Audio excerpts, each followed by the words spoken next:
All right, folks, as the thumbnail and the title already told you, this is a 24-inch wheel wired freedom bike. And before you get too excited, this video is probably not going to go the way you're hoping it's going to go. But here it is. This is an experiment I did. This is a 24-inch wheel wired bike. And I know from doing a lot of wired content that folks have been after something like this. You know, I frequently see that in my comments that they want a 24-inch wheel freedom or a 20-inch wheel bike from Wired, something smaller. I decided to run this little experiment. I thought to myself, I can do that. I can put 24-inch wheels on the bike. I can't change your frame size. Unfortunately, aftermarket, I can change your wheels. I can't change the frame size. Typically, a 24-inch wheel bike will have a smaller frame as well. So these are 24-inch wheels on the regular, 26-inch bike frame size, which offhand, I don't even know what the frame size is, but all I did was swap the wheels. And I'm going to show you today how I did it. I had my manufacturer basically make me a set. They made a front wheel and a rear wheel with an empty motor shell, and I just swapped in my original motor into the new wheel shell. Boom, done. 24-inch wheel bike. So first I'm going to show you how it's done, how I did it, because I was considering selling these on my site for people that wanted to switch to 24-inch wheels. I was like, hey, I can do an aftermarket solution, make these wheels. So I was considering selling them as a package deal, front and rear wheel, and you do the same swap and you got the bike in 24. But let me just show you how things went first. All right, we're about to take this brand new Wired Freedom and we're going to switch it over from 26x4 fat tires to 24x4 fat tires. And this could be done with either the Freedom or the Cruiser bike. Same process for both. Now I've already gone through and taken a whole bunch of measurements. I went from the ground to the top of the floor, ground to top of grips, to the top of the minimum seat height, from the bottom of the pedal to the ground at bottom pedal stroke, top of the rack, all of those measurements so we can compare once we're done to see how much it actually changed the size of this bike. But let me slide this out of the way real quick so I can show you the 24-inch wheels and tires.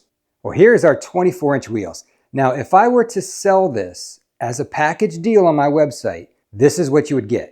You would get a front wheel and a rear wheel, and it would be the wheel, the rim liner, the tube, the tire, pretty much a complete set of everything. And for the front wheel, you would have your choice. You could get the new style hub with the through axle, or you would choose the option for the old style hub that has a quick release skewer. So I'd have either rim available so it'll fit any wired bike. Now to install the front wheel, all you're going to have to do is when you take your other wheel off, you're going to switch over your brake disc and attach it right there. Okay, so the front wheel, super easy. Switch over your brake disc, drop it in the dropouts, put the axle through, and you're done. The rear wheel is just got a little extra step. So this is what I had my manufacturer make. It is a 24-inch wheel, and it's got a Hangtech empty motor shell in it. So when you take your 26-inch wheel off your bike, you're going to pull the motor core out and slide the motor core into this wheel. I know that might sound a little daunting, but it is actually really easy, and I'm going to do it for you today so you can see exactly how it's done. It's really simple to do that. So that's what you need to do to install the rear wheel. You're going to just swap your motor core into this. It's already set up, ready to go. It matches exactly. Now the other thing on the other side where your freewheel screws on, I don't have one on this wheel, but if I did sell these, that would be included. So you wouldn't have to pull your freewheel off the other wheel. There'll just already be one on here that matches identically to the wired bike. Save you a step, because I know a lot of people don't have a freewheel removal tool. You need a special tool to do that. But let's get these both installed for you so you can see what the process would be like, and then we'll make some comparisons and see how much it actually changes the bike. Okay, I just took the front wheel off. Here is the side-by-side comparison of 24 versus 26-inch wheels. I mean, it's noticeably smaller, but not crazy dramatic. It'll be really interesting to see how this feels on the bike.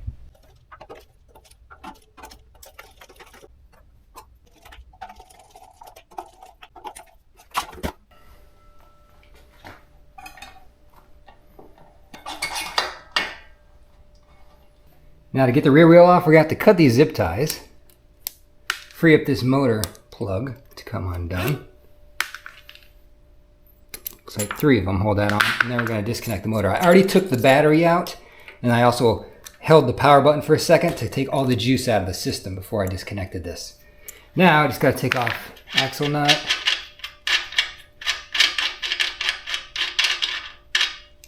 Got one washer right here. And then there's like this torque arm, I'll call it, that's bolted on there with an Allen bolt right here. It's in there nice and secure. I like this setup. It's going nowhere. That's good. Having this little extra bracket on here to keep things where they're supposed to be. So I always recommend too, while you're taking stuff apart like this, if you've never done it, take out your phone, take a picture of how everything goes back together so you know. And there you go. You can see our little torque washer slid down in the dropout. Now this is free to come out. We got to do the other side. Same thing. All right, everything's released. Let's see if it'll pop out of there. Yep, slides right out. Now you just got to get around the derailleur and you're all set.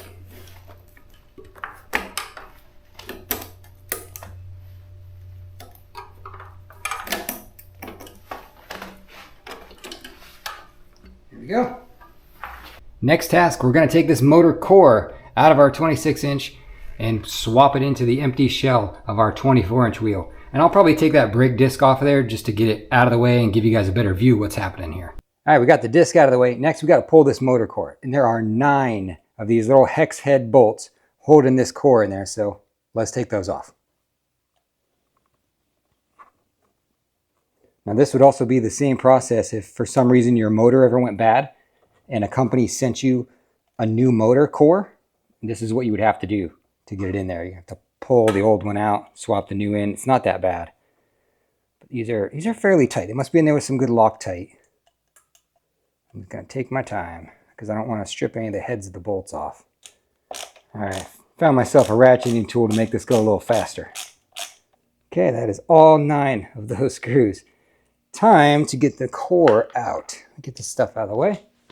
All right, now we got to get the core out of this shell. So what I did is I put one of the axle nuts on the end of the axle here, protect my threads, and then we're going to give it a tap on the floor. Nice firm tap, hopefully loosen it up. You see that? Popped right out. You got to hit it firmly in order to get that to pop out. So there you go. That's how you remove the core. Let's take it the rest of the way out. Ready? We're just going to slowly slide. Well, we got to take our axle nut off the other side so the axle can slide through. Should slide right out of here. Oop, there you go. And it all comes out in one piece. Just an empty shell with this. There's nothing that flies out or springs out at you. It's just the motor and the planetary gears. Now all we have to do is slide this into the new casing and we're done. Now, I will say this. You can see the inside of this is covered with like grease. White lithium grease. It's kind of gray. But before I put it in that new casing, I'm going to spread some white lithium grease in there as well. Now, I happen to have some of this stuff because I've done this numerous times before. But this is what you need, just some white lithium grease. We'll spread it all around inside here. Make sure everything keeps flowing nicely. And I'll spread it across the shell and also a little bit through the gear system here inside here. There's a lot of grease on this motor already, so it probably has enough on it, but we'll put a little extra just because this is completely bare and brand new. We'll get that all coated pretty good. All right, be all set.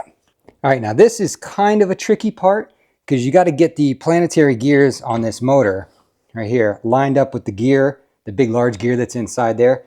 So you might have to just finally maneuver it around. This motor, it's pretty heavy to hang on to. So I start to slide it in and you're gonna feel, I got it first try right there. If it doesn't slide in, you just have to turn it just a touch to get the teeth to line up and then it slides right in. And once you're in there, you can probably spin it. Let's see, I have enough power to spin. Ugh, I don't. But my holes aren't lined up right here for my bolts. So I'm gonna have to pull it out to get those lined up. There we go. Pull it out a little bit, get my holes lined up, push it the whole way in. Now we're pretty good. I can put my bolts all back in here and we swapped the motor core. All right, so as you saw, it's not that difficult of a process to get everything swapped over to these wheels, right? But does it change the bike a lot? You know, does it really make it feel much different? And that's where things kind of got derailed because it doesn't really feel much different at all. I can tell you my experience riding it, it feels almost identical. I don't even notice riding it. It doesn't feel any smaller because, like I said, I only changed wheel size, not frame size. So if you were wanting these wheels to do that, to make the bike feel smaller, it doesn't do that. It doesn't really feel any smaller at all. And did it actually get smaller? Well, I told you I took all those measurements and I took them again afterwards, and basically everything shrunk by 1 inch. So it only lowers your seat height by 1 inch. So for, you know, what I'd have to sell these wheels for to get a 1 inch lower seat height for folks that need it, I don't even need it. I'm 6 feet tall. It makes no difference to me at all. And the bike doesn't feel any smaller. So, you know, I don't think I'm going to do this. I don't think I'm going to make these after trying it and experimenting with it. I don't see the benefit. I mean, I'd probably have to sell the things for like $300 something. And do you really want that? You want to spend $300 something for, you know, maybe 1 inch lower seat height in a bike that really doesn't feel much smaller? If you want the smaller feel, you're actually going to have to get a different size frame.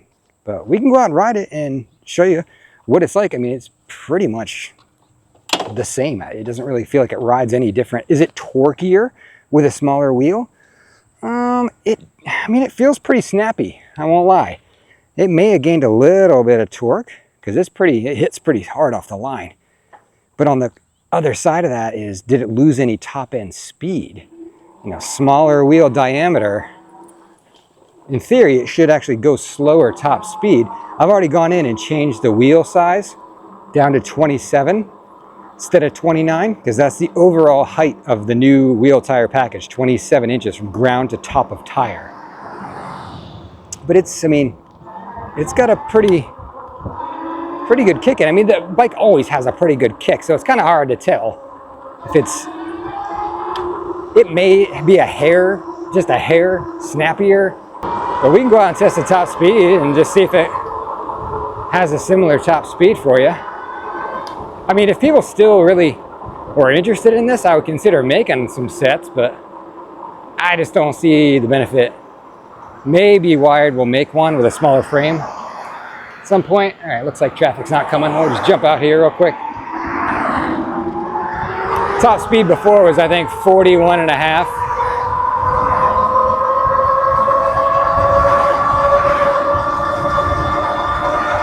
We're at 39. 40, 41, 41.5. I mean, I don't really feel like it lost any top end at all. I've already verified with the GPS too that speed's accurate. Like I said, I changed the wheel size, so it's right on the money. I didn't really lose any top speed at all. To see if it's got more torque, I guess I would have to do like the hill climb maybe. I'll save that for another day, but I don't know. What do you guys think? It doesn't really change the look much at all. Let's go take a look at it real quick. See that? Power wheelie. Love it. This thing's so much power. Crazy. Let's take another look and see what you think. This is the 24-inch. There's some extra space in between the tire and the fenders now. But other than that, it looks, I think, largely the same. Don't really notice that much of a difference. And right behind it, I've got the 26-inch wheel cruiser. So it's not an overwhelming, at least to me anyway, tire size difference. I mean, it's 2 inches shorter from ground to top of tire, 27 instead of 29. But like I said, you're not going to get much seat height difference at all doing this. So did that go how you thought it was going to go? I thought it would be a more dramatic change. I thought you'd gain, I thought it'd be smaller, honestly. It would shrink it down a little bit more than it does. It doesn't do much, in my opinion, at all. And there's a dog here. Hey, dog. Who are you? You're fluffy. Where'd you come from? Huh? What's up, buddy? Are you supposed to be out? I don't know whose dog this is. Oh my gosh. Well, there you go, folks. A 24-inch wired bike. Yeah, let me know if you think you'd want 24-inch wheels, but I don't know. I don't see too much of a benefit out of it. So, all right, folks. Well, I hope you found it interesting or at least entertaining to watch. If there's any other experiments you want me to do on these wired bikes, you know, I already put front motor kit on one, put different size wheels on another here. If there's anything else you want me to try out, think would be interesting, let me know. I'll give it a shot. But that's all for today. Talk to y'all later.